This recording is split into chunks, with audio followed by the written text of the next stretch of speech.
Things have been awfully dull round here. Bureaucrats running the old place, everything done by the book. Can't make a decision unless the computer gives you the go-ahead. Now you're on this. I hope we're going to have some gratuitous sex and violence.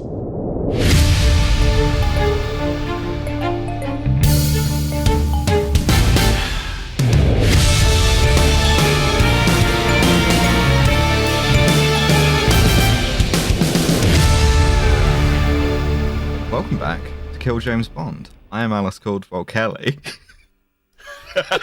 Yeah, the fucking computer is making us gay.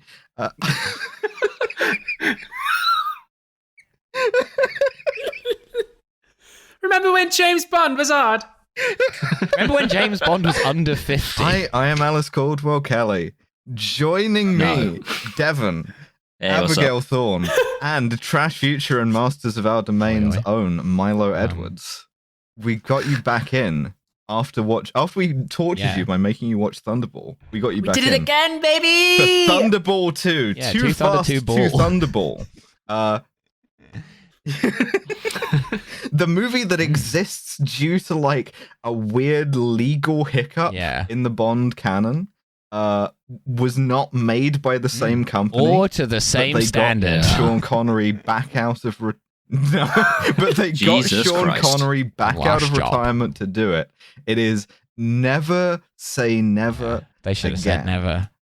I mean, you know, I am so fucking British that not only had I seen Thunderball before, but I'd also seen this fucking shit before. But I was substantially more 9 years old when I watched it than I was this time. And let me tell you, it doesn't do well on the rewatch. Yeah. It starts off very fast. It takes you straight into like the opening thing. And my first note here simply says, imagine having a budget. Like, even the film stock looks cheap. Yeah, it's a very ugly looking film. There's no gun barrel intro. There's no 007 theme because they didn't have the rights to that. No. It's just like unofficial Bond. Yeah, they have an absolutely dog shit song. And the song plays over the like opening bit, which is James Bond, an aged, incredibly sweaty Sean Connery. So sweaty. He shimmers. He's like been sort of sprayed with glycerin. Infiltrates a building in South America, kills some goons. Yeah, he just like rips through a Far Cry 3 outpost. Finds a woman tied to a bed, cuts her free. Like, this must be for me. Yes, and in some truly weak-ass bondage in both senses, he cuts her free and she stabs him to death. And that's the movie, so we'll see you in 2 weeks' time. Bond, you've been blinded by your love of pussy again. That would be good if that was the ending, to be honest. What did we tell you? No, I mean, they did pretty much exactly what they say to him. What they did was they did the From Russia with Love shit to him again, where it's like, oh, you think they've killed Bond, but it's actually a training exercise.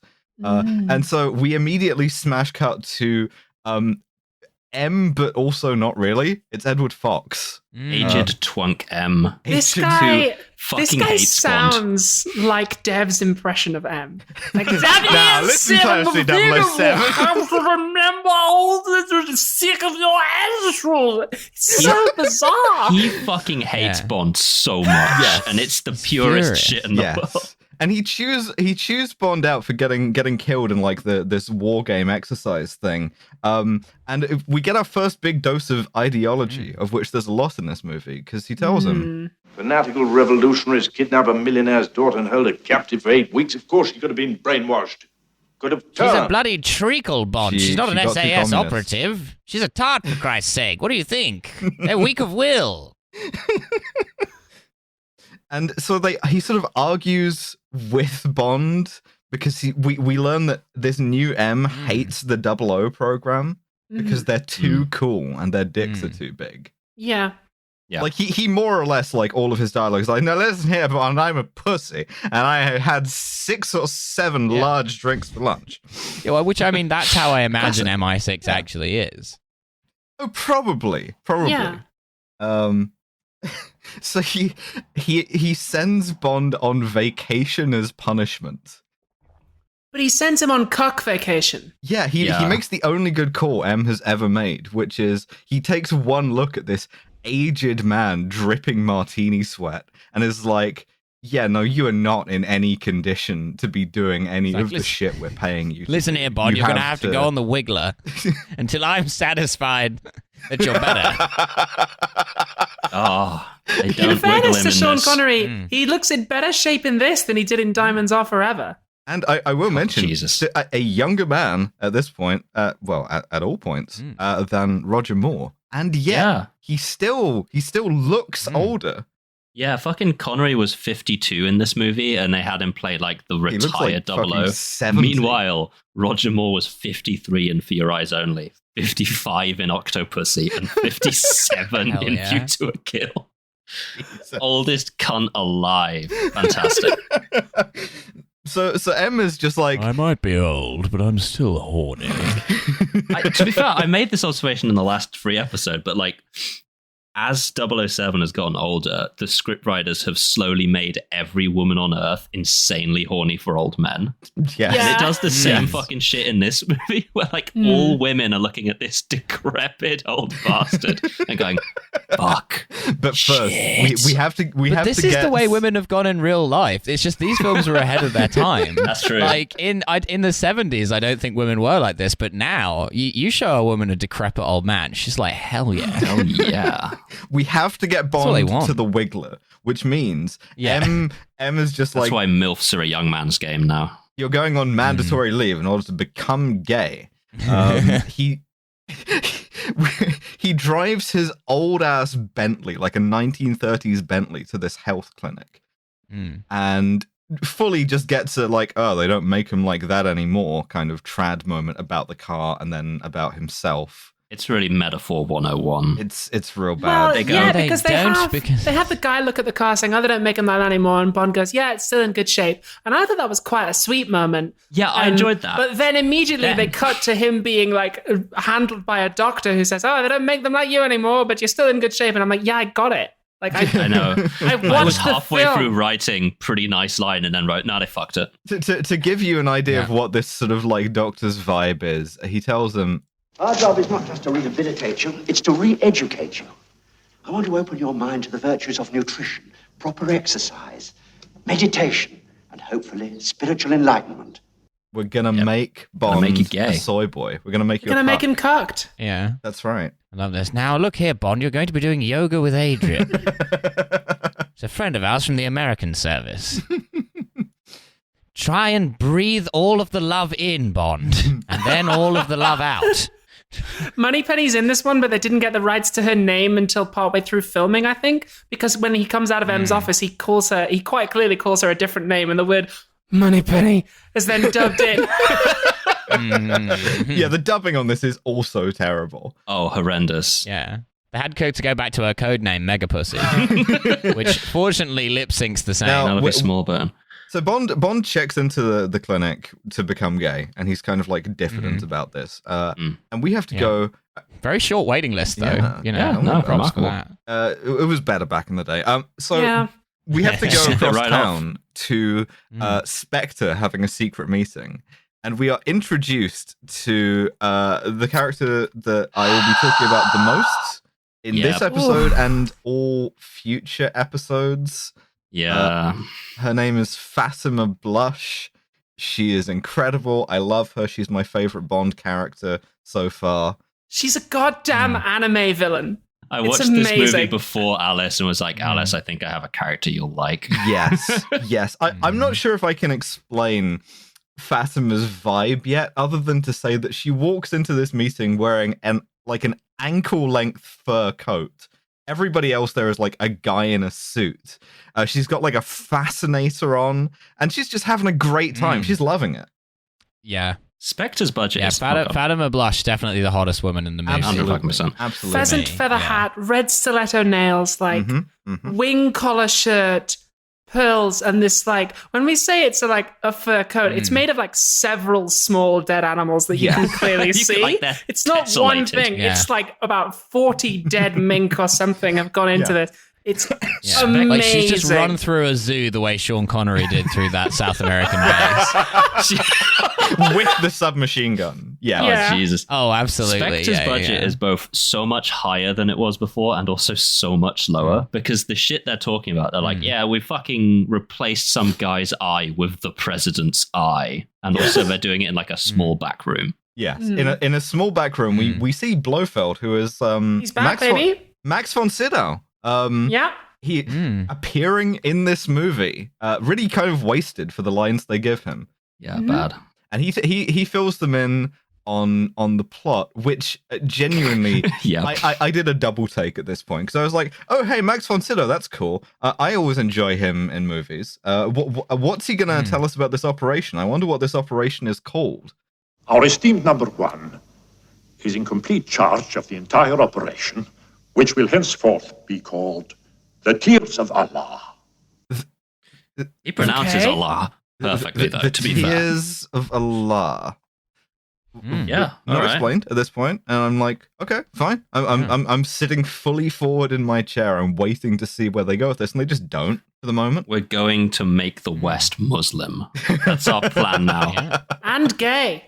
And right. gay. Yeah, that's right. So they have they're doing the Thunderball thing again. So they've gotten this pilot. Instead of doing the double thing, they've taken the existing pilot and they've gotten him addicted to heroin.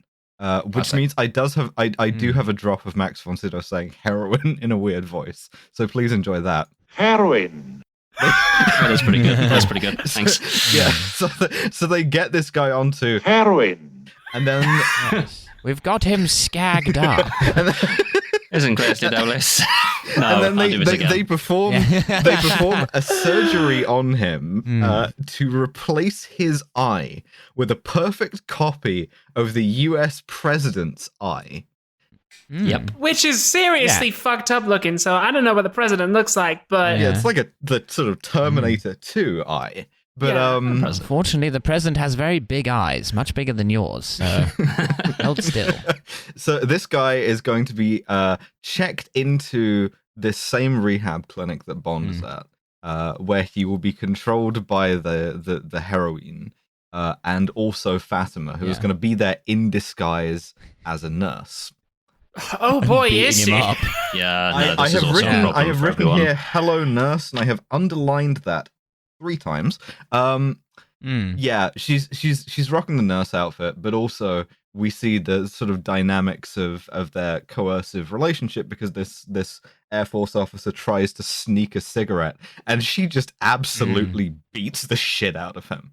It rules. Yeah. It rules at this point in the movie, I could just hear Alice going, Shrebland's clinic. Check in. Yes. Yes, it's fully because she has such a dumb aesthetic that it's like, you were ordered not to smoke because it's going to fuck up your president eye. And then just which is the big concern with smoking. Yeah. And then that shit's on all of the packages of cigarettes in the UK now. We cut to Bond who is fucking a masseur. Right, a masseuse, I suppose. Yeah, immediately. 2:28 on the pussy clock, by the way. Bond, who's already become gay, is fucking a masseur. and we just hear, we hear them here from a room across a courtyard, Fatima kicking the absolute fuck out of this guy. It's very carry-on as well. She's doing it so exaggerated. It goes on for 2 or 3 minutes longer than it really needs to convey the point that she's a it's kind sadist. Of sexual beating. Yeah, and then she says, if you practice entering the code that we need you to enter later on, Alice, I'm guessing that you got. I didn't get any drops from this because I was too horny. So she says if you get this right and you can enter the code in 12 seconds, then I'll give you some heroin. But the way she says it is, Nursey will give baby his candy. Yeah, I didn't like that so much, to be honest. I preferred the beating, but yeah. Yeah, of course. So Bond sort of what does he fucking do? He spies on all of this shit and he half hears their entire plan. About the eye thing. World's greatest fucking spy. He leans across and just perfectly pulls the pulley on the fucking the Blind. He pulls the pulley on the blind. It shoots right up, and Fatima Blush is like, "That's James Bond."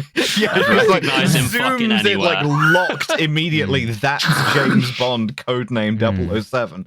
I am gonna have to have him killed. Man. Everyone knows this guy on sight. The guy watching me beat the pilot and jacking off. That's James Bond. Yeah, that's... You see that man getting topped by a masseur? That's James Bond.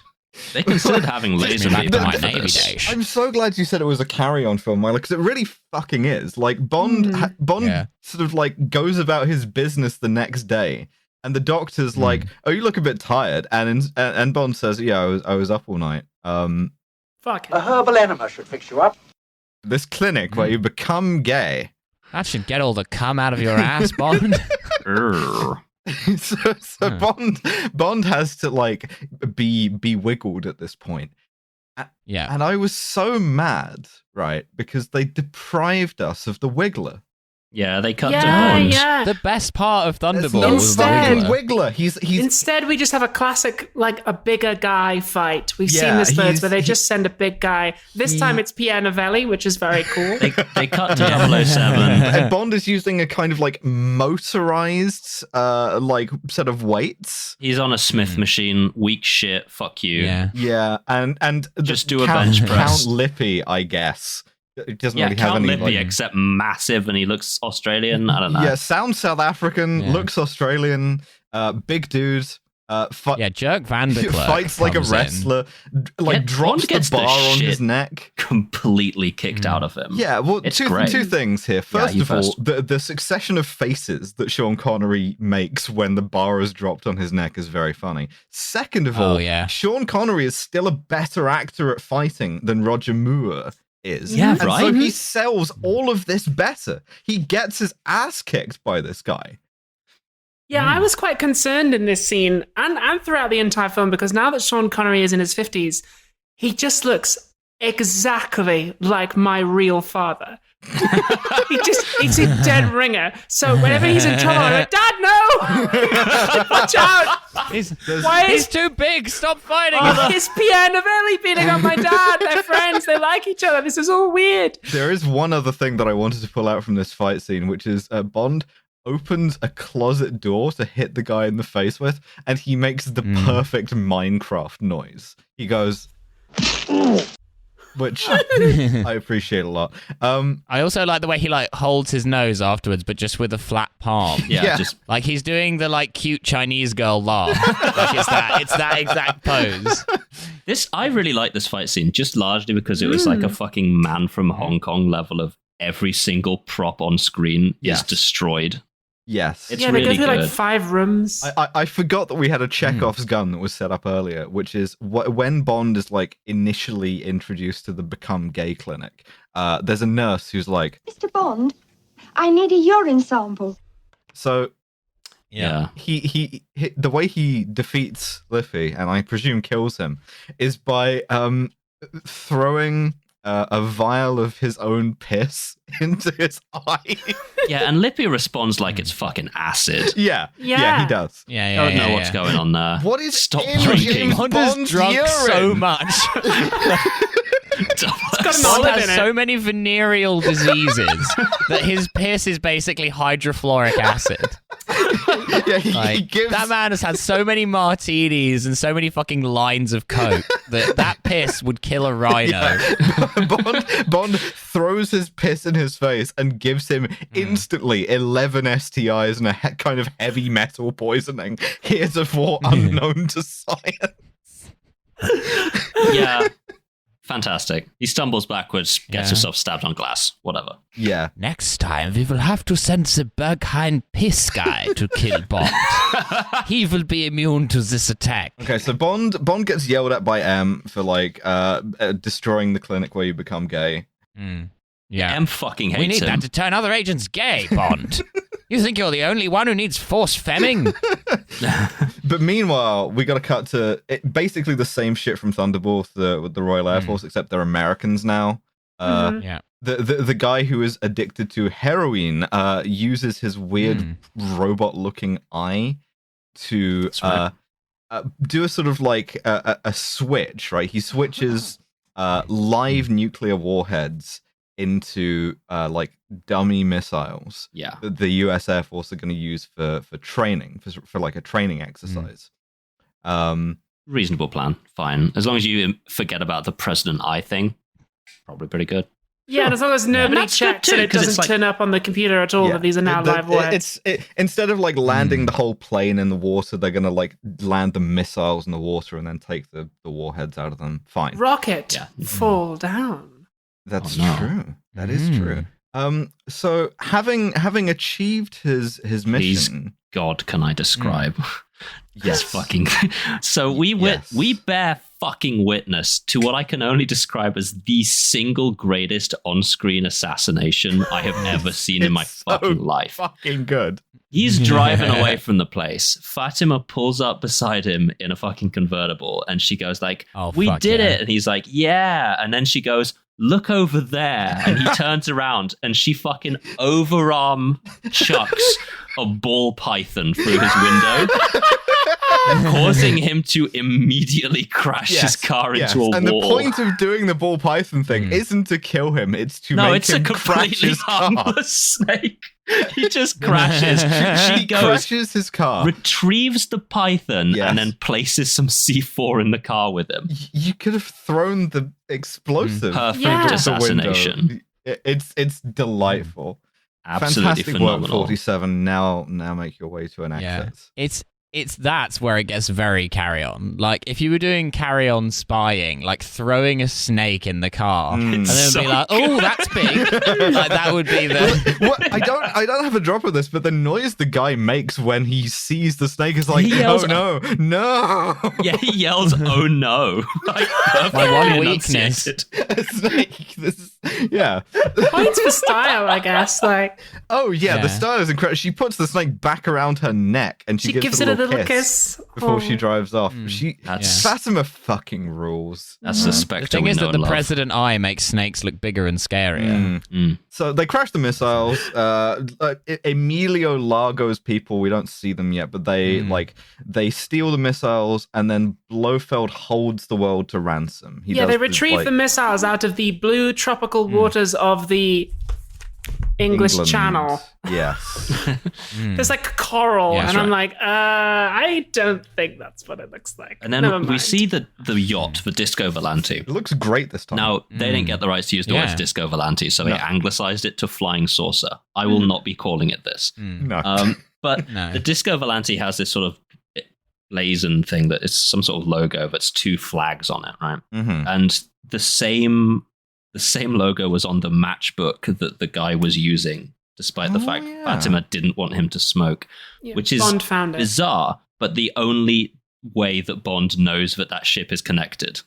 So Man, he really did fuck all this shit up by smoking. He really did deserve that beating. Yeah. Not entirely sure how that guy got that matchbook. Never mind. So Blofeld is like, give us, $infinity billion, or we will nuke both Washington D.C. and also all of the Middle East's oil fields. Oh wow! It's a very ideology thing, because the exact amount of money they ask for is something like a third of the money you make from oil per year. Yeah. Actually, it's 25% of the money you spend on oil every year. Which sounds pretty reasonable, actually. But then everyone in nature's like, fuck, we're fucked if we do this. Greenpeace activist Emilio Largo. We also get an incredibly good ideology line, which is someone says to the foreign secretary, how are we going to stop panic getting out on the streets? And he goes, listen, the only people that know about this, apart from everyone in this room, is the CIA and MI6. And then the guy goes, oh, fuck, it's all over the Kremlin then. Which is such an own on, I think, MI6. Yeah. So, fuck them. They give this to Bond, right, reluctantly, because M hates the 00 program. And at this point, during this scene, I had to stop, I had to pause the video, and I had to spend about, I would say, conservatively 5 minutes laughing, because of something that is not in itself funny, but it is very funny to us and to you, the regular listener of Kill James Bond. Yeah. Because Bond asks offhandedly, is there any way of like defending these places, right? Who else is in on this? And M says, everyone's collaborating. The Americans, NATO, the Japanese.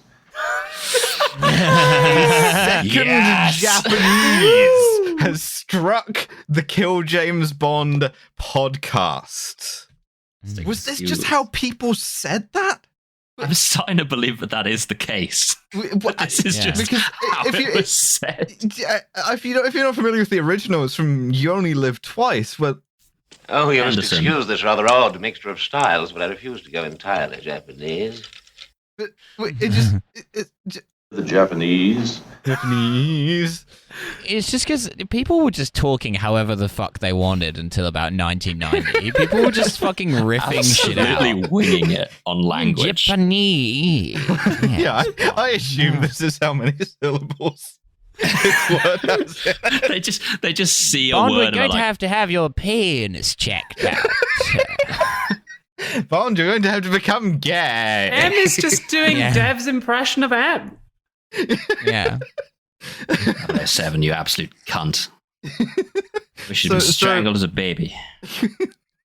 So it's just like the Americans are helping, the Japanese are helping. Yeah. Whatever, fine. But Bond still has to find these 2 nuclear warheads. And we meet our villain, our other villain, Emilio Largo brackets shit. Because he's not as good as What if an Italian man was from Bucharest? He's somewhere like Bavaria-y. Emilio Largo brackets Johannes Volk. Yeah, he's just like Eurotrash. They changed his first name to Maximilian. He doesn't have like a cool eye patch anymore. No. He's like a business. He's just a twink. weird-looking guy. He's a bit of a business nerd. twink now. Yeah. He's kind of more like one of the Craig villains. He reminds me a bit of Dominic Green from Quantum of Solace. Yeah, just like he's a business guy, but he's a bit weird. He's a bit boyish. Yeah. And we see him on his yacht, the Disco Volante, not calling it the English name, where he has like a command room for stonks, right? Like he's tearing off bits of printer paper that just say like oil go up or whatever. Have you heard of GameStop 007? and he's like, no, I must retire to like my solitary weirdo chamber. I genuinely love this a lot. He's got like a little private office with gamer lighting. It has like RGB lighting. RGB shit in there, yeah. It does. It genuinely does. He's got like a backlit keyboard and 2 monitors in there. And he's playing Counter-Strike and StarCraft. And a 2-way mirror where he watches as some 80s shit is happening. Oh, yeah. Do you want to explain Why do the they call that a shit? 2-way mirror? Surely, if anything, it's a 1-way mirror. Yeah, I don't know. Well, I mean, it's just a bafflingly 80s thing. He's got a little special pod where he watches his girlfriend, Domino, do ballet with a guy. Domino, who is the heroine guy's brother, sister. Yeah. She's not that cocky. But she is a little bit. Used to be, she's a little bit cocky, to be fair. Kim Basinger in 1983, clocky. That is the verdict of Kill James Bond by simple majority. All women were trans. Can we talk a little bit about Kim Basinger as a Bond girl? Yes. Because it feels like even the Bond girl is like kind of low. Like the Bond girl looks like your mum's friend. Oh God, your mum's friend who like tries to inveigle her into a multi-level marketing scheme. Yeah. She does have that She looks like she should be named Jilly and be like selling incense. Yeah. Yes. Your mum's friend has gotten divorced at 40 and is hitting the gym hard and like hanging out at bars with younger men. Like that is kind of wearing but like see-through Sean Connery tops. is like woogering every time she comes into the room. Milo, And she's a MILF. This is your target demographic. But it's Yeah, weird. she's pretty- It's weird because she looks like a MILF. She's casted like a MILF, but she's written like BB Dahl from she's written like she's 12. I don't get it. She's got this weird like child brain thing. I don't know why. Yeah. Because that's how Domino is in Thunderball. Yeah. But in Thunderball, it makes more sense because Domino's supposed to be super young. And also, in that movie, she's supposed to be Largo's, like, ward or whatever, like, his adoptive daughter, which is, like, it makes him creepier. Whereas here, she's just kind of, like, his girlfriend. It is weird, but she is blonde and she is American, and I'm a woman of rules. God. Well, I actually regret ceding the floor there, but... I live by a code. I respect it. You have a code. Yeah, it's a simple code. A woman of absolute ironclad ethics. I respect it. He watches for a bit and then walks in and gives her a necklace that he also refers to as the Tears of Allah. Yeah. She explains as the prophet cried in the desert or something and it made a well. And Allah isn't the prophet. That's a different guy you're thinking of. Guy. Whatever, fine. It's good. It's cool. It's a Bond plot, whatever. Yeah. Anyway, he does Rowan a decent Atkinson. job of being like creepily sort of abusive. He's like, he gives her the thing, and he's like, "This is the most like expensive thing that I own." Yeah. And she says, "Well, what if I leave you?" And he just said, "What about this massive fucking yacht that we're on?" Yeah. How is this necklace worth more than that? Yeah, she goes, "What if I leave you?" And he instantly like slams a minor key on the keyboard that's next to him. He's kind of like a Reddit guy. Worrying. He's like making like edgy jokes that aren't jokes, and then like got playing rich them off of like crypto. Yeah. Yeah, It's going like, haha, unless. Now, at this point, we got to talk about Gadget Baz. The scene that is going to fill the rest of the podcast, because Bond is a fucking cockney. But they didn't have the rights to Q. They didn't get Desmond Llewellyn in the divorce, and so Q is just this kind of like, I don't know. Look, this. Now listen here, 007. It's called a speedball. 007. Obviously, you wouldn't mind holding this strap for me. Your contact's called Mary Poppins. I genuinely, when I heard the first line, I thought he was Australian. This is new Q. Nice to know even old Q can surprise one of you 00s occasionally. It's like it's brain injury Michael Caine.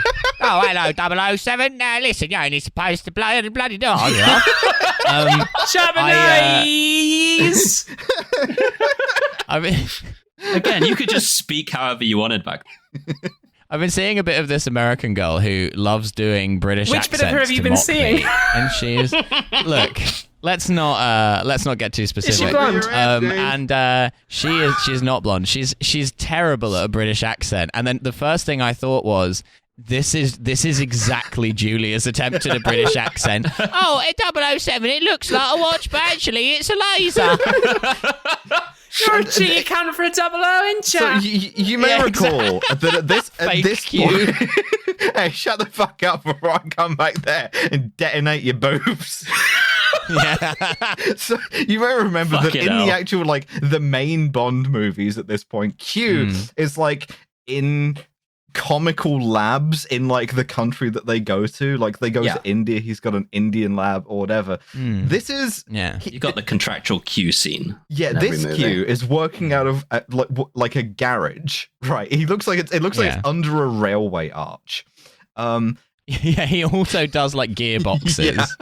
And you've had some right cowboys through here, 007. He doesn't have any like assistants either. It's ideology. Just him. That's because, like, I guess we're supposed to believe that, like, the 00 program has been, like, wound down a little bit, so there's not really any need for this shit anymore. But still, though, all the shit that Q says is like, oh, my fucking sinuses is killing me. Also, Britain is too communist. Yeah. It's decline. Decline is the backdrop. Austerity Q. There's a bit where he's like, you can't even get the parts you want because there's always a strike. He does. He says some shit about. I wrote ideology in full fucking caps in my notes. It's like, oh my god, yeah. At this point, the Tories are in power. This is 1983, and I will come back to this because he says two more things that I want to draw out. Thing number one, he's bitching about like his pay and shit.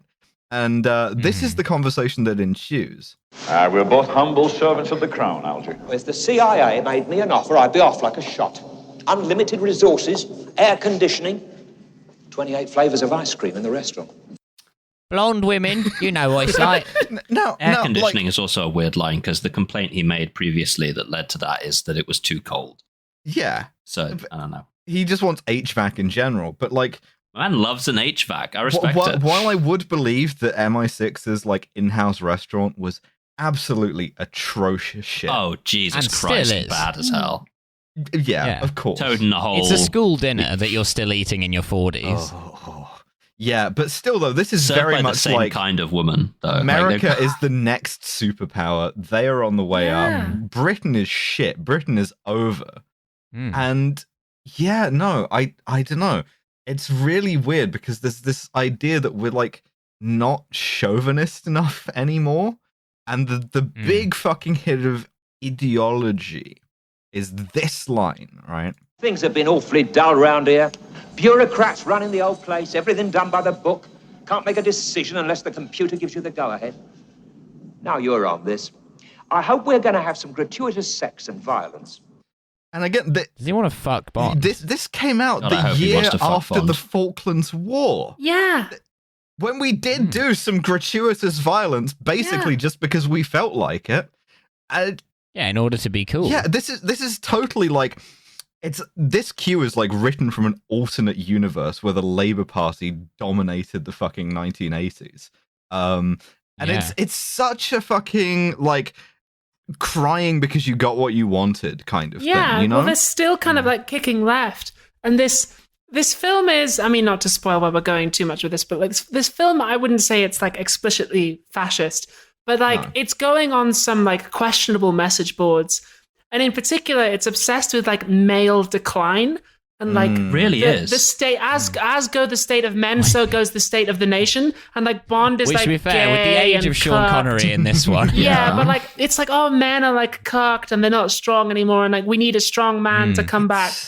We need a strong man such as Sean Connery. Need an old it's like man. weird insecure incel movie. shit. Like, yeah, It's the a film really- is the film is very insecure about its gender, which I mean, we're on the right podcast. Nah, the thing is, 007, and here at MI6, they don't let you get out of nonces anymore.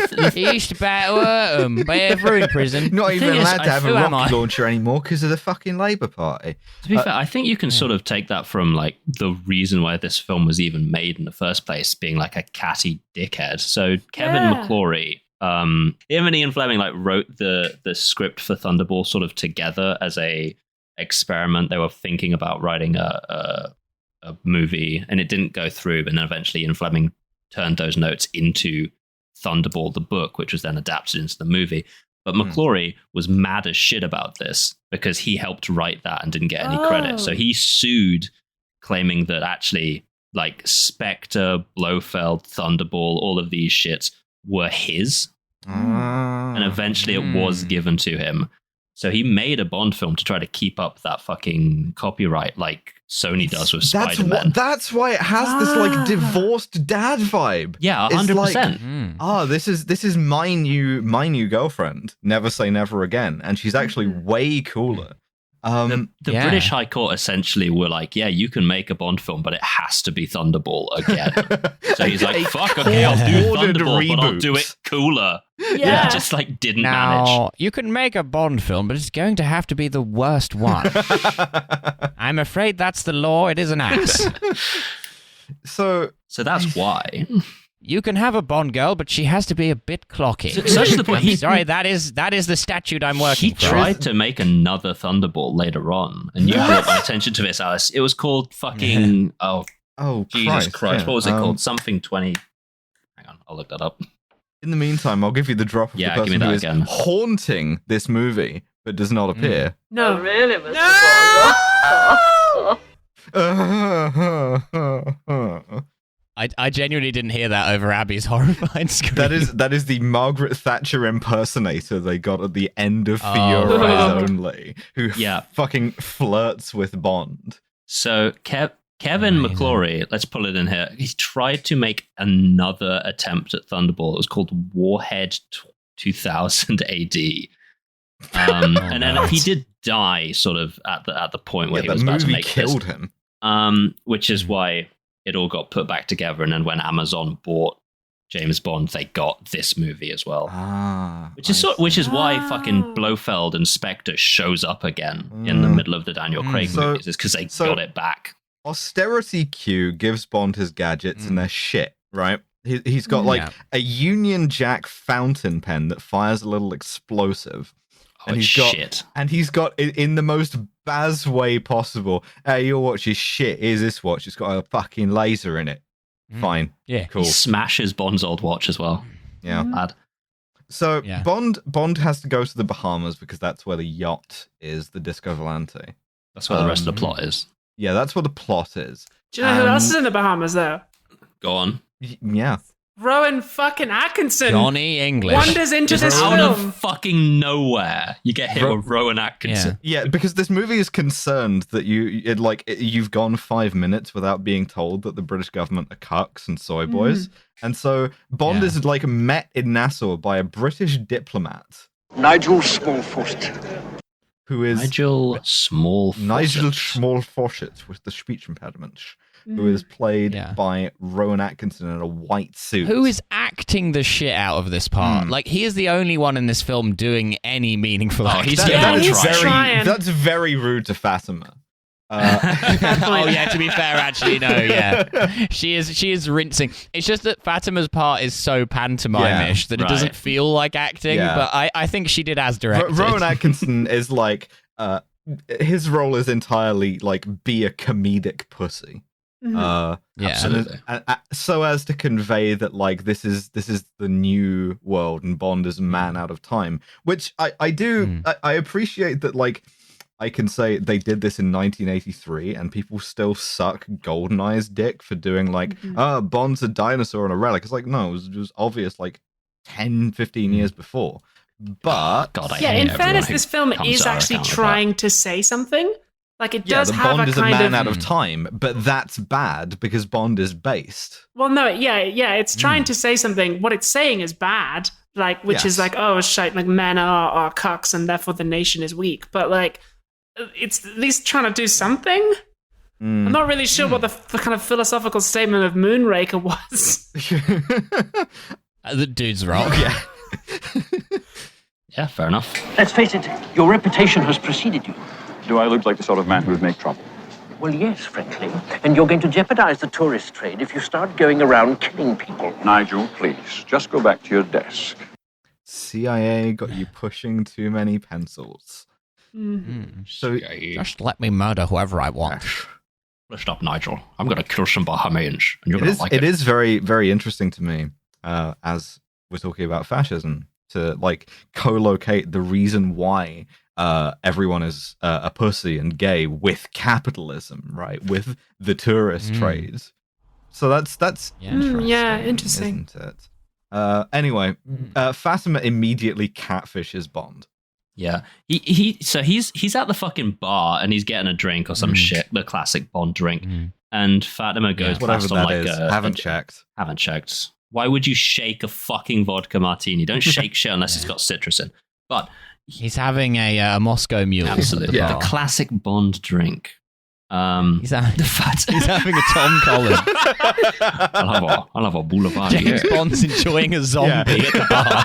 Cuba Libre, ironically. Enjoying a dark and stormy at the bar. Yes. Yeah, hey, what's wrong with dark and stormy? Like, splashes him. James Bond like is drinking his brandy Alexander, and Fatima goes past on a fucking water ski, having the time of her life. She splashes him, and he gives such a genuine old man glare that I almost want to make it the episode gone in my pina colada. Again, looks exactly like my father. Just not acting at all. Just an old man who's a little fucked off was like... And then she lands and goes like, Mr. Bond, I want to have sex with you. And he goes, well, absolutely. Fatima. Who would I be to say no? Fatima Blush. Blush. So they agree to go scuba diving together for not really any reason. No, there's not really any, because there was a reason to do that in Thunderball, because that they had like stored the like nuclear weapons underwater. That doesn't happen here. They're just doing it for fun. And she tries to have him killed, Radio-controlled sharks, baby. Radio-controlled sharks. Yeah, that's the thing. Radio-controlled Well, first of all, they shag, and it comes up later. Yeah. They shag on the boat. They shag on the boat, yeah. It's true. Bizarre It's like a sex weird, prurient scene. There's a little, like, saxophones. It's strange. It's a bizarre... There's a really weird sex innuendo pun where Bond's getting changed in the back of the something, and she said something, and he says something like, "Oh, you've really got some good equipment here," and then she goes, "So have you." Yeah, she says he says you're very well equipped, which is like, damn, love the size of your dick.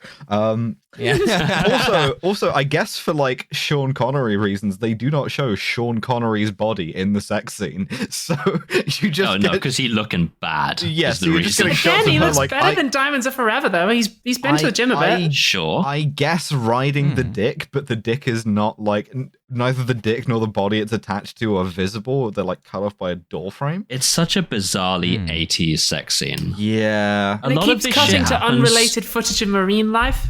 Yeah, but it's not really clear That's why. what happens inside the pussy when you fuck. So there's just like shoals of fish in there. So they dive. She attaches a little homing beacon to his scuba gear, which causes several radio-controlled sharks to try and eat him, and she just fucks off. She's like, "Well, bye." Which that's so bizarre. You could just like put some meat on his ass or something. You could just shoot him with a gun. That would have that effect on you could have sharks. killed him. So Bond like swims through like a sunken ship to try and get away from these sharks. There is one great scene where he like very gently closes a door on a shark. As if he just like opened it and been like, "Oh, it's a shark. Well, goodbye." Yeah. I love it when the shark like retreats, like, oh, fucking hell. Yeah, it goes backwards, which I don't think sharks can do. Stupid-looking animals, and I do not respect them. Hey, I think there's a very, very beautiful tiger shark in this. It does a very good performance.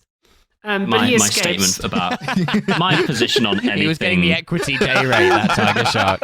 He's in the RSC Henry III. My position on aquatic animals has been established. We don't need to relitigate that. So Bond, of course, escapes. He like takes off. He finds this location. Left it for a reason. And like and like ditches it and swims to the surface. Gets fished out by a sexy lady who he briefly met earlier. This is my favorite part, because we see what Fatima is doing now that she thinks she has killed James Bond, and she is fucking tearing it up on the dance floor.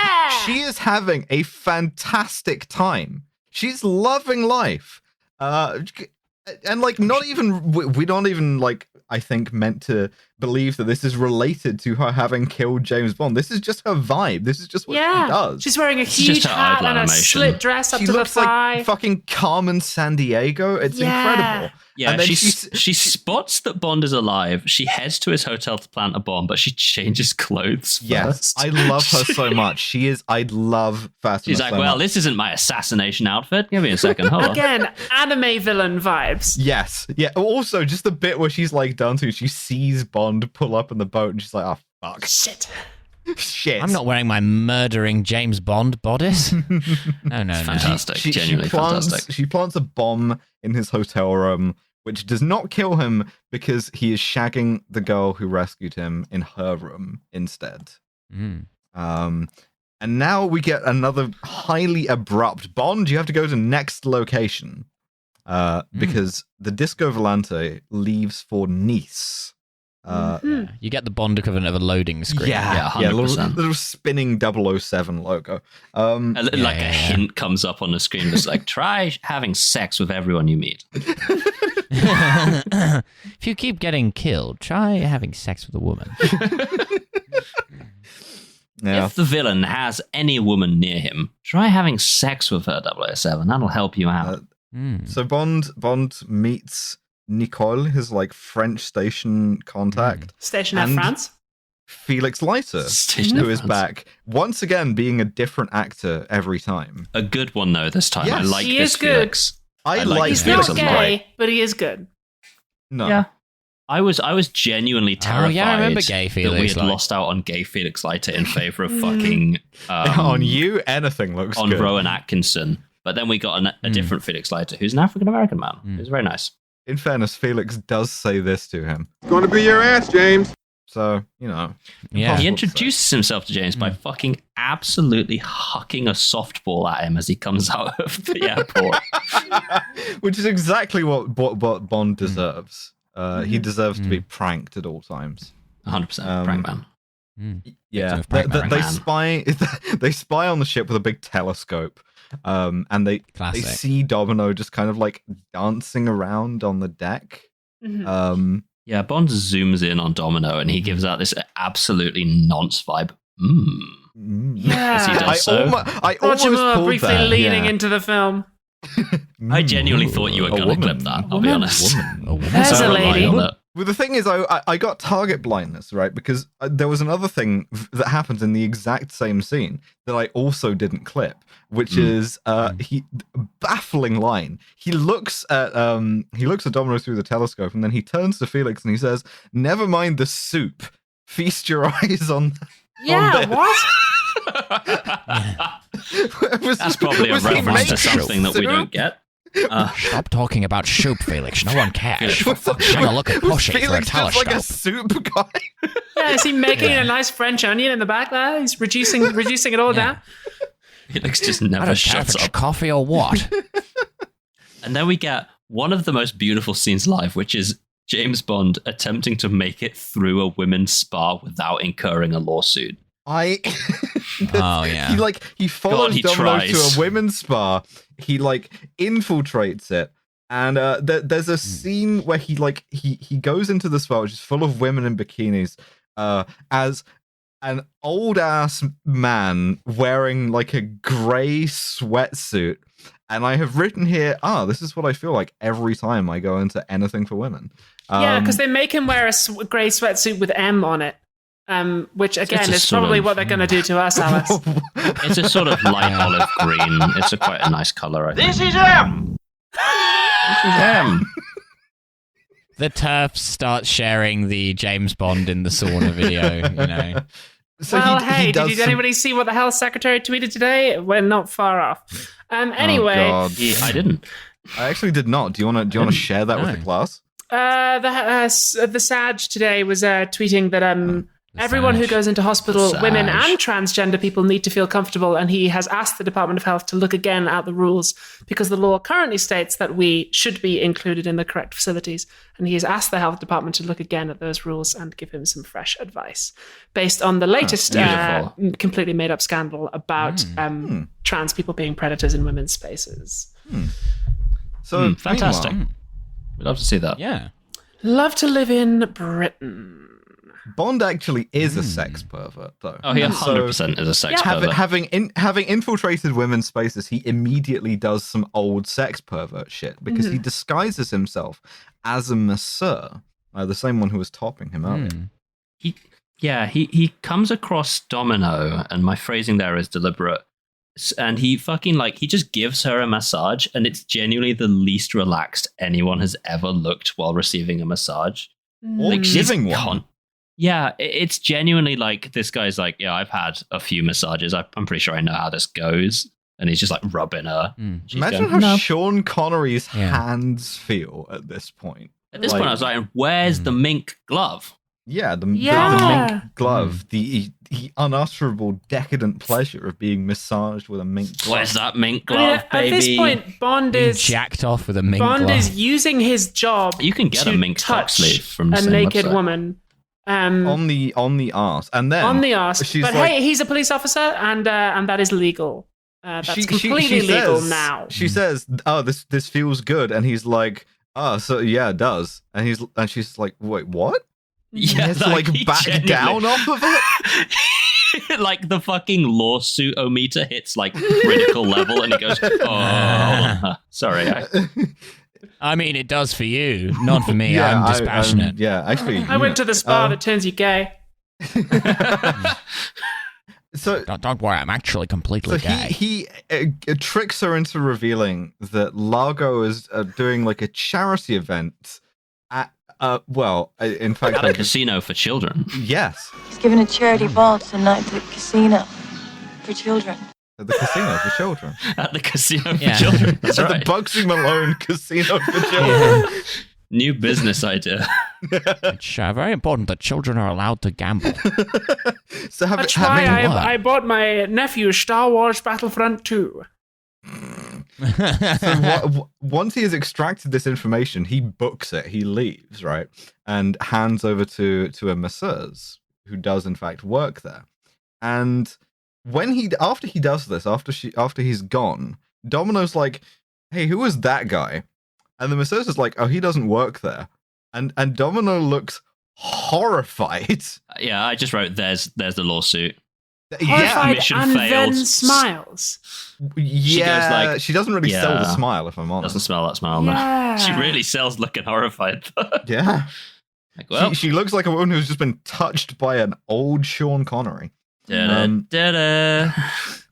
Little thing, spinning silver thing that says Covert Human Intelligence Sources Act appears. That's right.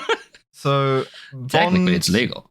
Bond infiltrates the casino. It's weird. It's a weird vibe. And then I got to the bit that fully made me dissociate. I cheered. Yeah, I wrote the word video games. No. It's games. first. No. I cheered. I made half a page of notes on Fatima's fucking outfit. It's please. Do you want to tell us about Fatima's outfit? Because Fatima is wearing a black sequin jacket with massive shoulders and a huge red-lined collar, matching black sequined dinner trousers with gold stripe. It has a black sequined train on the back of it, a little black hat on her head with a half veil and like black heeled boots. She looks amazing. It's like fully anime villain shit. It's like something I would wear in a video. It's unbelievable. It's actually phenomenal. It's genuinely extremely good. But my only note does say video games. To be fair, my first note says, at first I thought the haziness of the casino was a little bit weird, but actually it's just because everyone in it is smoking tobacco. Yeah, fuck, it really is. Caught me off guard. So Bond follows Domino, who like dips out of the salon privé where they're playing like fucking Baccarat or whatever, and into a room full of arcade machines. The salon extra privé.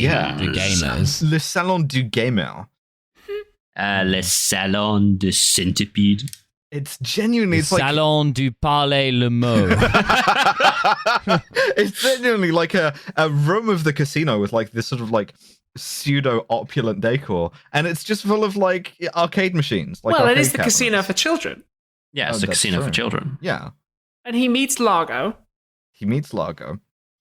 And they play Command and Conquer Red Alert 2. Yes, Largo challenges him to a game of DEF-CON, I guess, where it's a game of his own design, where they sit across from each other, and you have to like try and like contest for control of different countries' like Risk by shooting lasers at them. Yep. But then also the higher the stakes are, the controls are like electrified, and if you're losing, you get like an electric shock, and the higher the stakes are, the worse it is. And it's kind of like heavily implied that like this is just a thing that can kill you. Oh, fully so. We get genuinely, like, they agree to play it, Bond v Largo, and we get my favorite subtitle that could possibly appear in any 80s movie, which is just computer voice. And then the line. And it's perfect. It's the most elaborate attempt to murder James Bond I think we have ever seen. I love that this is basically the meme from Casino Royale where they've photoshopped it so instead of cards, Le Chiffre has hungry, hungry hippos. Yeah. And it's saying, it appears your hippos are not quite as famished as you claimed, Mr. Bond. Photoshopping Le Chiffre to have various games is genuinely one of my favorite jokes. This scene goes on for like 10 minutes as they play this game, and like Largo looks like he's going to win, and then like Bond doubles down and Bond wins. And even though it's for charity, Largo's like, well, I guess I'm going to have to give loads of money to charity. And Bond says, I'll settle for a dance with Domino. So thereby depriving this children's charity of a lot of money. No. He's not depriving them of it. He is actually like, he's being generous here because Largo would have to pay him out of the orphans fund. And so he's just like, no, instead I would just like to do some nonce shit instead. So Gamer Bond, not as big a non-shit as yours. I'll settle for some non-shit. Gamer Bond dances the tango with Kim Basinger. He's like, "Oh yeah, your brother was murdered by Largo, who's a bad guy," and she's like, "What?" Yeah, they threw a snake at him. I'm afraid it was a terrible way to go. Snake at him. No, it was very camp. I'm sorry to say. Same thing happened to my brother. God damn. We see Largo and Fatima. That's what he would have wanted. Largo is just like, yeah, okay, you gotta kill James Bond. I love their working relationships so much. They're both having so much fucking fun. They're enjoying themselves. It's really good. Yeah. She keeps trying to fuck him, and he's like, "No, you're gonna kill me if you do that." So we get the traditional scene of Bond finding his like female ally dead. He comes back home after the casino, and Nicole, who I barely remember, is dead in the bathtub because Fatima has just like drowned her. Right? Bond just accidentally walks into a French conceptual film because the setting is so weird. Interesting building. It's strange. She's drowned in a waterbed. Like, it's very interesting. Is it? I was wondering what that was. Fatima put on so much shoe polish that she actually suffocated from that weird skin suffocation. Like, instead of murdering Bond, Spectre 12, I'm not doing this again, but Spectre fucking 12, instead drowns his female accompaniment in a waterbed and then is like, he'll chase me. We can capture him. Yes. This is her plan. He chases Shoot her him with a gun! He chases her on a motorbike, and her plan is to like corral that motorbike like a horse into the back of Very a skittish big motorbike truck. Yeah, and he's wearing black tie while doing this as well. I was like checking in and out of this film a bit, and then I just look up and he's in black tie on a motorbike, and I was like, okay, I guess. Yeah, sure. And go off, King. She pulls this plan twice.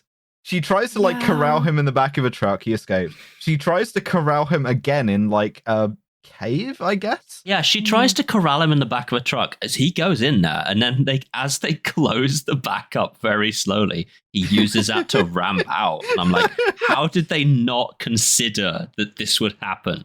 But it's not. We're making it sound more exciting than it is, listeners, because it's pretty the boring editing is really bad. Boring. The scene-to-scene editing in this film is good, but the shot-to-shot editing is very bad. So people jump around and you can't tell what's going on. Yeah. It's really boring. So now, Bond at this bored. point, she does succeed in capturing him, and she pulls some femdom shit. Oh, it's actually this is maybe the most incredible scene in the movie. Always here to appreciate. You're quite a man, Mr. James Bond. But I am a superior woman. And she fucking makes him write a note saying, "This is the best sex that I've ever had was with this lady. Also, she has killed me. Yours truly, James Bond 007. Do you have any notes on the outfit here? Because she's wearing like a sort of like a translucent puffy sleeved shirt, like broad like leather trousers. It's she's looking like a Turkish traffic police. She's got an extremely wide shooting stance as well. Yes. Oh, it's very John Wayne. Yeah, she's got a big revolver. I'm just like buying her blonde hair dye, being like, "How do you feel about?" just playing this drop to myself on repeat. Spread your legs. Yeah. So you should take this. Actually, you're the horniest of us. Wait, which one of us are you talking to? Oh, come now, Alice. So she tries to get him to write a note saying that she is good at sex. Yes. I love this woman so much. She needs it for reference. This is what she wants. This is like her grand plan. This is what she wants out of this encounter is I kill James Bond, but also I get a signed endorsement of my pussy from him. Yeah, the pussy pops. That's what she wants people to know. It's legitimately incredible. It's so fucking powerful. Yeah, I mean, like goals, goals. Yeah. I fully agree with it. This movie hates women, but in a way that does make me horny, is the thing. Yeah. So, Abby, have you got a thing where you know how you only can say Roger Moore's name in a Geordie accent? You can only say the word goals in a Dutch accent. Goals. Really? Goals. Roger. Yeah, it's goals. I've never noticed that before. I have also fully picked up saying Roger Moore. Roger Moore. Yeah, I've It's a noticed much that, more actually. fun way to say it. That is the correct. We have a style guide here. Anyway, he kills her with the fucking pen. Is what he does. He's got a Yeah. pen. Horrifically. It's a rocket pen. She fucking explodes. Yeah, okay. I agree that she explodes. However, I think it's insanely sick because she fucking he's got the pen. Of course, we've established the pen has like a exploding bullet in it because it's a Union Jack pen as well. He uses that to sign a thing. He gives her a line like, "Oh, I've just remembered, agents can't give endorsements on the job."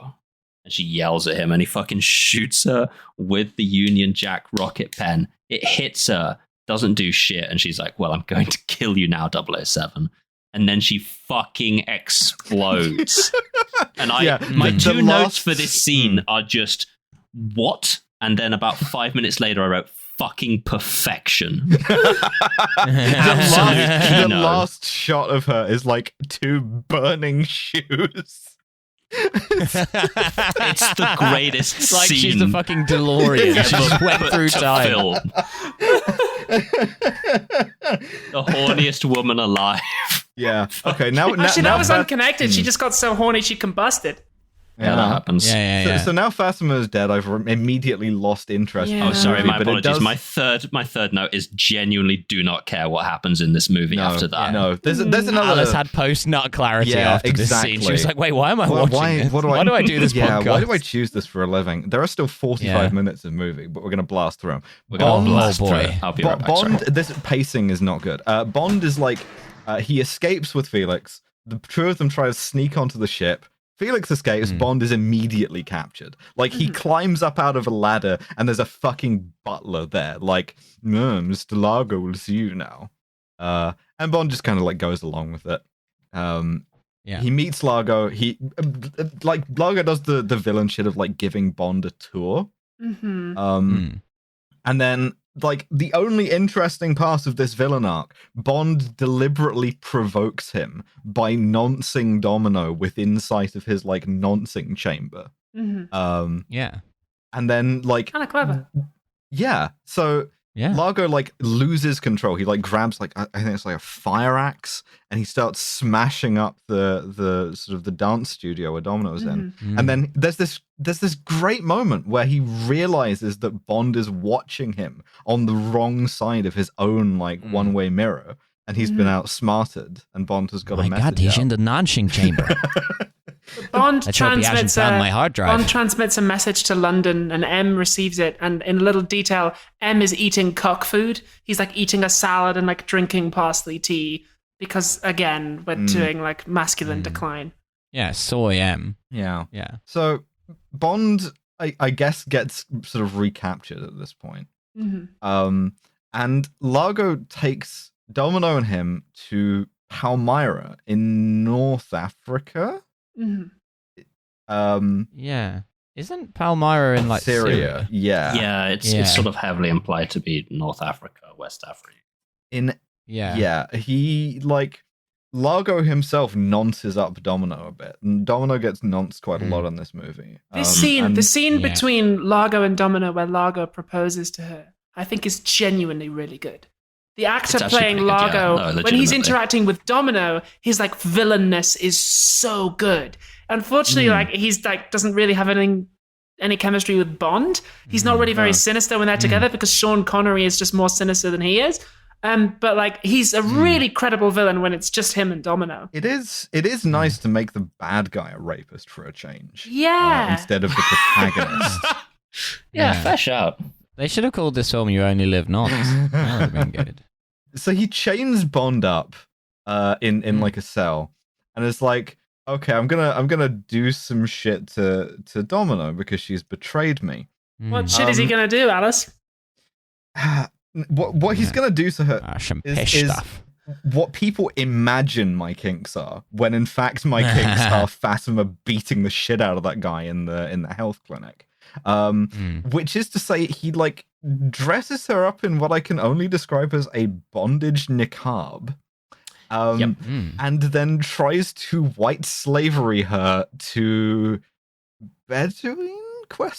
Yeah, the film's racism score jumps up as she is going to be sold out of to nowhere. Some dudes. The sand people from Star Wars. They come in. Yeah. She is like tied to a post, and then a bunch of ethnic stereotypes like menace her. This scene is entitled "Arabs Bid for Domino." That is what happens. It's an extremely weird scene where they were just like, "Well, we're going to fucking auction you off to the Moors." Yeah, like, to I the love Roger how like Moors. certain scenes of this film feel like they were written by a guy in a pith helmet. Yeah. And now, of course, the savages will bid for Domino. Yeah, it's really weird and gross. Bond escapes with his fucking laser watch, innit? Yeah, he's got a bloody laser watch. He does. Yeah, he remembered that I gave him. It's not just a watch; it's a laser. He escapes, like throws a guy off his horse. For some fucking reason, adopts a like quasi-ethnic disguise for 1 second only, where he like wraps a scarf around his head. Truly bizarre. Just to get the drop on them. I don't know why he does this. And then he just grabs Domino and books it on a horse. He rides the horse off the top of the castle into the sea. Yes, they fucking... And she's now down to like a negligee and silk shorts. Yeah, every time there is a cut of her with one of the... And again, the script calls them Arabs, one of these guys. She just loses an item of clothing as they like pervily tear it off her. This is genuinely the movie that made them start adding the no animals were harmed during the making of this movie thing. Really? Because everyone got so legitimately mad at the horse jumping off a castle into the because they just fucking killed the horse. So obviously really bad green screen. Like the way that the horse falls, it's like it's going down stairs. Like, I've never seen a horse falling off a wall look faker than that. And everyone's going, no! And yet they fucking... I believe they killed a horse, because you're meant to see them in, like, the horse swimming away in the next shot. That's a different horse. They killed that first horse. Yeah. The horse is dead. Rest in peace. But Felix rescues them on a submarine. Yeah. Classic. Oh, yeah, 2 submarines just pop out of the water and just start fucking shelling the North African guys. Yeah, we just on this, declared war with Libya, I guess. Which apparently is a thing you can just do. Yeah. Like, not only had NATO interpreted his incredibly cryptic message about where he was, but they'd just sent 2 submarines to just shoot at the first brown guys who are yelling that they see. That sounds legit, to be honest. It's legitimate. Basically the plot of Black Hawk Down. So. I wrote this down. I was like, 007, we got your message. Weren't sure what you meant, so we just started shelling the place. Hope that's okay.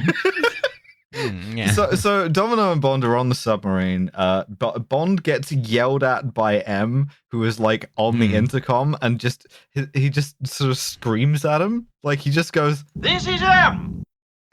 Yeah. Some things in here don't react well to your temper. My final 2 notes on this are just fuck off twice. Yeah, just fuck off. It just keeps going on. Apparently Domino is now falling for Bond, but they found one of the bombs in Washington, D.C., and they defused it, but they still have to find a second. No, because that's legitimately good. Largo catching himself when he's about to tell Bond where the second bomb is genuinely really well acted. Because Bond's tied up and he goes, where are the bombs? You can tell me I'm gonna die. And he's like, well, one of them is under the president's feet right now, and the second... And he like puts a finger over his lips, and it's like I quite like that. A little bit naughty. I enjoyed that. I thought that was good. Yeah. So under the clinic that makes you gay.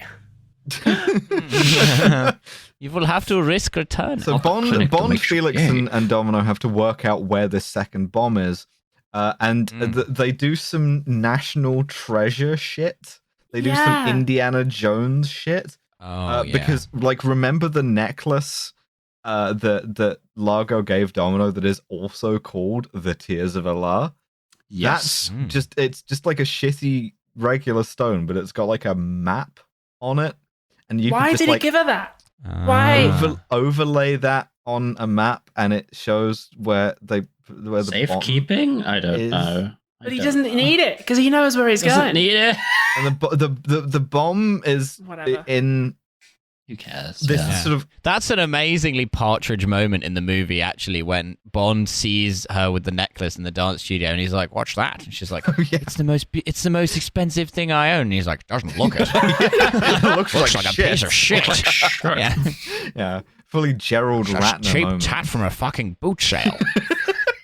Been had, woman. The fuck are you I wearing? didn't shuck him off for that. So the warhead is in this underground well that was like mythologically supposed to be filled with the tears of Allah, but it's also in like a Babylonian temple with a lot of like human figurative art and like statues and stuff. Yeah, it all makes a lot of sense. Because they're gonna It's put kind the of the nuclear. movie's dragging hard at this point. Yeah, they're gonna use let me the tell you. underwater caverns to position the nuke underneath some oil fields and thereby blow up the Middle Eastern oil supply, all of it, I guess. I'm also not really clear on All of their it, yeah. like plan here, because the plan is to like extort money with the nuclear warhead, but like you could just like. I'm not even sure how that plan is supposed to work if they know where it is. Like, yeah, and also they arm the bomb as if they're going to set it off anyway. And I'm like, well, I thought you wanted to get paid. It's very strange. And surely at that point, if NATO are not going to pay them, they'd make more money just selling the nuclear bomb to someone else. Yeah. So Spite, I Bond guess. and Felix like infiltrate this sort of like underground cave temple thing. How do they leave the submarine, Alice? They leave the submarine in the form of some torpedo tube launched jetpacks. 4 fire extinguishers strapped to a circle of metal. It's like a jetpack Yes. that you stand on. And Sean Connery had to ride a crane with 4 fire extinguishers going. But also, it's completely not important. Fuck off. Because they land on these things and then it immediately cuts to scuba gear. So there was no need to have this. It was just like a really scuba gear. shit special effect. Well, there's another really funny line about the jetpacks, though, because he's talking to the submarine captain and he's like, I hear you're equipped with the new X-27B. And he's like, well, how do you know that? And he's like, read it in a Russian translation of one of your service manuals. Sorry about that, old chap. And it's like, wait, is Connery implying that he leaked it to the Russians? He's been a Russian agent we're all communists at MI6. Sorry about that, That old would be an chap. amazing twist if Bond was a double agent the whole time. But the whole sequence with the jetpacks has no music.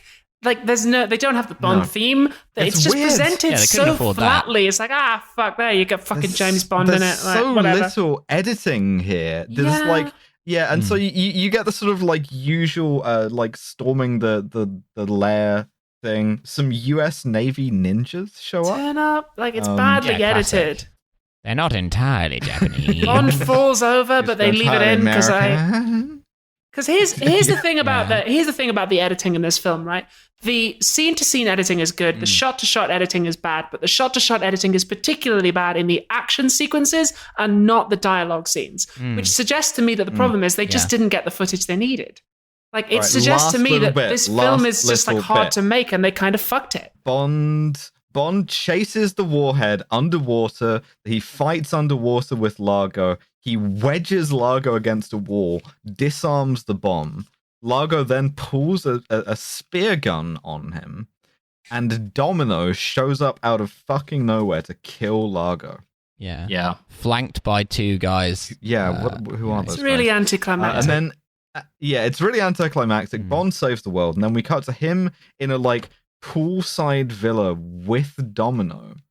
We're meant to like drinking a pina colada. Yeah, as is his one, the classic James Bond drink. And he's James Bond enjoying a sidecar at the pool. Sex on the beach. We're meant to kind of like understand that this has been like going on James for a Bond while. having a blood and sand by the this pool. is like a while later, and like they're in a relationship or something, and Bond is retired. Rowan Atkinson shows back up again. Yeah, no, they do this thing where like a guy is sneaking through his building to try to get to him, and like you're supposed to be like, oh shit, they're gonna kill James Bond, but it's actually Rowan Atkinson. But what I wrote was, Mr. Bond, my name is Nick Fury. I'm going to talk to you about the Avengers Initiative. Yeah. Bond catches Rowan Atkinson, throws him in the pool, and it's like, what are you doing here? And Rowan Atkinson says, M wants you back. Bond says, never. Domino says, I don't say never, because that's the title of what this movie is. And Bond winks at the camera. He winks at the camera, which and that's I can the last shot. Genuinely, you can only read that as like the Kevin McClory thinking he would be able to do a sequel. Do another one. With Connery. Like, and that's how Connery goes out. Yeah. I've got one more film. Entrapment, in a way, is the third. Not with a bang, but with a wink. Let's just take a second here to examine, because Never Say Never Again came out the same year as Octopussy, slightly later. So the public, the press sort of billed this as the Bond v. Bond, right? Showdown at the box office. The year of two Bonds. Most analysts figured that this movie would do better because it had fucking Sean Connery in it. So let's just take a look here. All right. Box office, foreign, and then like DVD rentals. Box office, failed, Octopussy got more. Foreign, failed, Octopussy got more.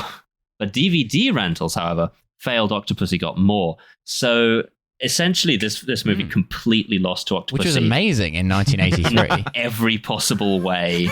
Sean Connery, DVD futures. a cuck fool. Roger Moore is my old man Bond.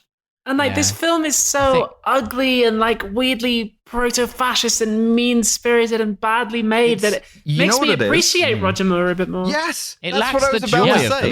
It made me feel differently about Roger Moore Bonds because these are the real politics of the 1980s. This is what Bond would have been. This kind of like whining fascism thing. Yeah, had it not been for Roger Moore holding it all back like Spider-Man with the subway train, just making it be daft old bastard shit. Yeah, 100%. Have you tried being a fucking king? I think what Avi was saying earlier about the fact that the jetpack scene had no music in it. Like this film was like you sort of almost don't pay attention to like quite how grindingly low budget it is. But it looks bad. But like even just a bit of would have improved it so much. But it's just like another grinding silent scene of Bond awkwardly doing something. I mean, the issue is because it's a divorce court movie. Like they put in everything that the fucking British High Court told them they could and nothing else. It's like, we've still got like James Bond at Dad's house, but it's not as good. It's not good. But we do have a science-based system on this podcast, don't we? That's true. We do. We call it the SCUM system, and it stands for SMARM, cultural insensitivity, unprovoked violence, and misogyny. And we score it out of 7. So, diving straight in, Never Say Never Again. What do we think the schmarm is? How schmarmy is this movie? It's less smarmy than your classic he's Roger too Moore old movie. to be smarmy. Yeah, he's too old. Even if he's trying to be, he doesn't sell it. He's got some lines like, there's like other forms of therapy for a man's lower back, and like that line where she's like, oh, that feels so good, and he's like, it certainly does. It's like, ooh. I think the line that exemplifies it to me was the one where she asks him for a urine sample, but she's across the room with the cup, and he goes, from here? And her response is to get implying horny. that he'd have a go. Yeah. I think that's maybe the smarmiest line he's Because everyone knows that you can pee long distances when your dick be hard. Damn, my dick's so big. Like a long has powerful piss. Piss is like a horse. What are we thinking? 4? 3? I'd go 4. I'd go 4. Yeah, I can see that way. It's pretty low on smarm, I think, for a Bond. A 3. Cultural insensitivity. Oh, high. Yeah, I think it was high doing relatively well. It was doing relatively well. The only mark it had against it was the Japanese. Until fucking Jesus Christ. Until 1 hour and 41 minutes in. Arabs on it. Yeah. You've got Roger Moore, and then you've got the Moor. Yeah, it's pretty like insensitive to call it like the Tears of Allah too, but like the white slavery bondage scene is definitely. The other bit is that the Tears of Allah temple that they go to is nothing but like Sumerian and Egyptian architecture. Yeah. Do you reckon what happened in the making of this film was that whole scene with the Arabs bidding for Domino, the Arabs in quotation marks, we're still not really sure where we're supposed to be right now, was like that wasn't in the film. And then they were like, no, one day some people are going to review this on a podcast and the cultural insensitivity score is going to be completbe out of whack. You've got to cram in some lustful more. No, it nowhere comes out nowhere and then just disappears. Yeah. But I'd be tempted to go like a 5 or 6. Yeah, I'd go 5 because I would say 6, but the fact that it's so thrown in makes me want to go lower. It's not like a deeply held world view. It's like a brief weirdness, like an outburst from a racist uncle. I completely agree. Yeah, fuck. I give it a... Cool. 5. Unprovoked violence. He kills 3 people, and on the other hand, he does kill one of them by exploding her. Well, she was going to kill her. Way. Yeah. Counterpoint, sick nasty. Yeah, I'd say this is pretty low on unprovoked violence then. Unless we're counting the unprovoked violence of that pilot having the shit kicked out of him, but it's unprovoked violence on Bond's part, isn't it? Yes. Yeah, pretty low, all things considered. Yeah. Like 1 or 2, maybe. Yeah. I think it's pretty low. Let's go for 1. All right. Yeah, fuck it. Misogyny. Now, I'm just a simple country bottom, but I would suggest that when you have a line like... You're quite a man, Mr. James Bond. But I am a superior woman. And then followed by exploding that woman, you're asking for kind of a high misogyny score. I think that's... I don't know, I feel like this is kind of a chicks rock type movie. Not intentionally is the thing. No. I think the way they wrote it, and like so much of this deserves to, like, the credit goes to Fatima's actor, Barbara Carrera, right? Because she fucking sells the shit out of this role. If you just look at, like, if you just imagine the script for this is like, and I hate men because I'm too sexy and now I have to die. And the film does treat Domino just with contempt. Even in her costuming, 100%. Like some of her costumes are like so see-through, you can like see her nipples and her nipples are in every scene. Yeah. Oh yeah, there's quite a lot of visible nipples. Remarkable amount. Which, I'm not against, but like it's need more of that in the. Allow me to stress. I'll go on record now. We're not against. No. Yeah, but she's just treated like an object. Like this film, I wanted to give it like fairly high. She doesn't really do a lot, and even when she does, it's just like she has to be sexy to do it. So like her worth is very much tied up with her sex. I'd be happy to go like a 5 or a 6. I'd say 6. Okay. Yeah. Yeah, sure. Right. Where does this leave us on I listen to women, so I can. A scientific rating scheme? Well, that leaves us with a 16, which is the best Sean Connery film. Fuck me, really? They brought him out of retirement for a good movie. Dr. No was a 17. But it's a terrible movie. It's bad, it's the problem. It is, it's bad. It's real bad. Shit. Yeah. Fuck. Maybe the politics of a film aren't the only way of grading whether it's good or not. No, I don't think that's true. A ridiculous thing to say, Milo. Anyway, Milo Edwards will not be on another episode of The Killjoys. Milo Edwards will not return. Until we do Warhead 2000 AD. Yeah, that is right. I will be here for that, one way or another. I will. I'll be looking at the Kill James Bond studio through a telescope. It's better than Moonraker. God damn. Basically anything would be. Hang on, nothing's better than Moonraker.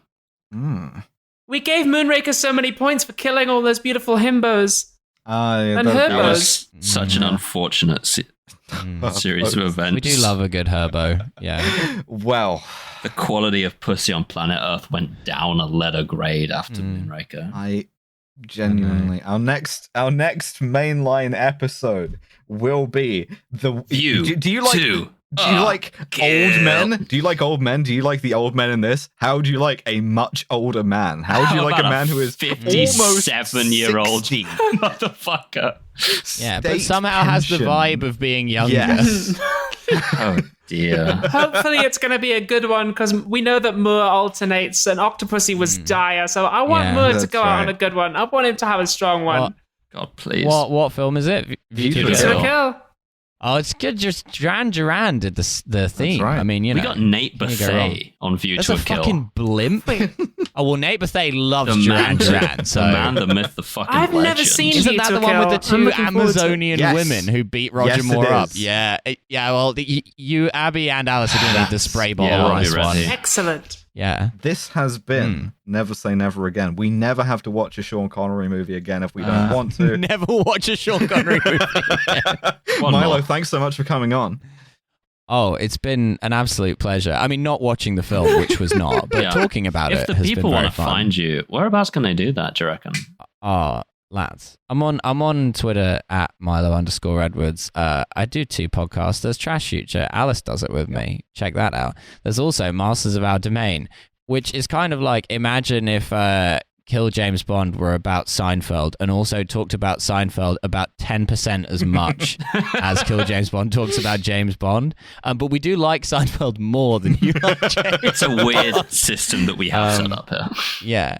We actually reviewed recently on our Patreon the late Sean Connery film Entrapment with Catherine Zeta-Jones. I remember this episode. And so if you want to hear about some us and Andrew Law analyzing one of the most bizarre films of 1999, check that out. Check that yes. out. And we will see you for the Patreon episode, which is still TBD, I think. But it'll It's your be turn. terrible, whatever it is. Thank you for listening.